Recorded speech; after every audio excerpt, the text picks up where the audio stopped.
დღეს ვართ ლემერიდიანის რესტორანში და უნდა გავსინჯოთ შეფის მომზადებული უგემრიელესი კერძები. აქ გვაქვს ორი სტარტერი და ორი მთავარი კერძი. ერთ-ერთი სტარტერი არის აზიურად მომზადებული თინუსი, მეორე კი არის ტარტარი იტალიური კერძი. პირველს გავსინჯავ თინუსის ტეტაკის და დამეთანხმებით რომ სასწაული გაფორმება აქვს კერძს.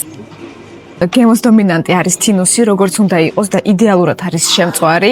გამიკვირდა, მაგრამ აქ არის გამოყენებული მჭადი და უფრო გემრიელი ხდება ეს კერძი, მაშინ როცა არის ტრიუფელის სოკო დამატებული. მეორე სტარტერი უკვე იტალიური კერძია, ვეტელო ტონატო, ან სხვანაირად საქონლის ხორცის ტარტარი, თინუსის соусით და კაპერსებით.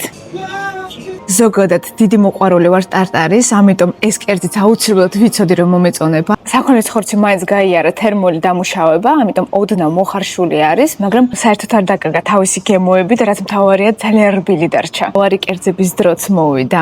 დამეთანხმებით ულამაზესად გამოიყურება.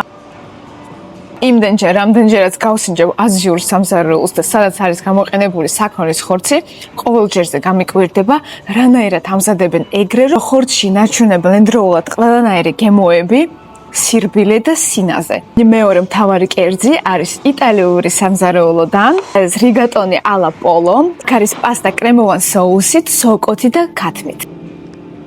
როგორ იგრძნობა, რომ კერძი მომზადებულია შეფისგან, ყველაფერი არის იდეალურად მომზადებული. პასტა ალ დენტე, როგორც უნდა იყოს, დაბრაწული ქათამი, მაგრამ არა გამომშრალი, იდეალური ნაღები соуსი და ძალიან კარგად იგრძნობა სოკოს გემო. ვახშამი იყო უგემრიელესი, ძალიან დიდი მადლობა შეფს. თქვენ კი გირჩევთ აუცილებლად ეწვიოთ და დააგემოვნოთ ეს უგემრიელესი კერძები.